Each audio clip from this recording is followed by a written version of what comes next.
మహాదేవ శ్రీమాత్రే నమః. తప్పకుండా కూడా అందరూ సబ్స్క్రైబ్ చేసుకోండి. మీరు సబ్స్క్రైబ్ చేసుకుంటేనే కొత్త కొత్త వీడియోస్ మీకు అందించడం జరుగుతూ ఉంటుంది. మరి యొక్క వీడియోలో అఖండ ధనయోగం ఏ విధంగా కలుగుతుంది అనేటువంటి విషయాన్ని చూసుకున్నట్టయితే, అంటే ఎంత కష్టపడినా కూడా మనకు ప్రతిఫలం అనేటువంటిది చాలా తక్కువగా కూడా అందేటువంటి పరిస్థితి ఉంటుంది. లేదా కొందరు మీ ఉద్యోగరీత్యా కూడా ఎంత పని చేసినా కూడా సరైనటువంటి ప్రతిఫలం దక్కక కూడా ఇబ్బంది పడేటువంటి పరిస్థితి ఉంటుంది. అంటే ఎట్లా అంటే మనకు ఏమైనా జాబ్లో హైక్ పెరగడం కానీ, లేదా ఇంకేమైనా ప్రమోషన్స్ కానీ, లేదా ఇలాంటివి కొన్ని విషయాల్లో కూడా తరచూ ఆగిపోయేటువంటి పరిస్థితి ఉంటుంది.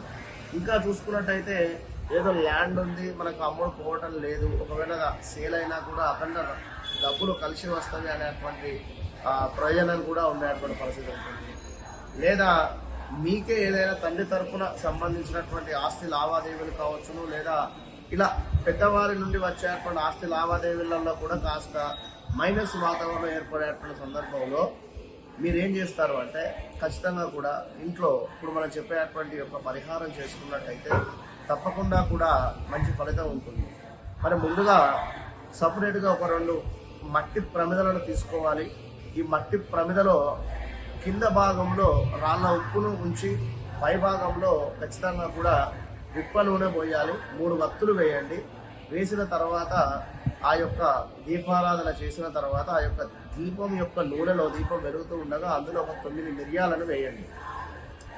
9 మిరియాలను వేసినట్టయితే అప్పుడు అది అఖండ దీపంగా మారేటువంటి పరిస్థితి ఉంటుంది.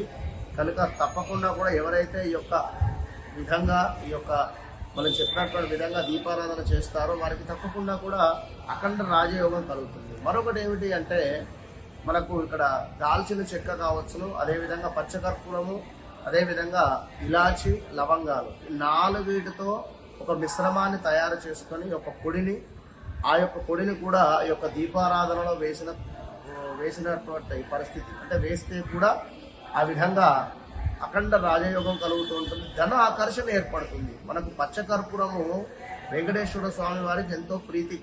పచ్చకర్పూరము స్వామివారికి లడ్డూలో కావచ్చును, లేదా స్వామివారికి అభిషేకం చేసేటువంటి జలములో కానీ సుగంధ ద్రవ్యాలను కలిపే స్వామివారికి అభిషేకం చేస్తారు. అవి సుగంధ ద్రవ్యాలంటే స్వామివారికి ఎంతో ప్రీతి. అందులో ఈ యొక్క ఇలాచి, అదేవిధంగా ఆ పచ్చకర్పూరము ఎంతో ముఖ్య పాత్ర పోషించేటువంటి పరిస్థితి. కనుక తప్పకుండా కూడా మీరు మనం చెప్పినటువంటి యొక్క దీపారాధన చేసి మంచి ఫలితం పొంది అఖండ ధనయోగం పొందాలని చెప్పి మనస్ఫూర్తిగా కూడా కోరుకుంటున్నాను. శుభం.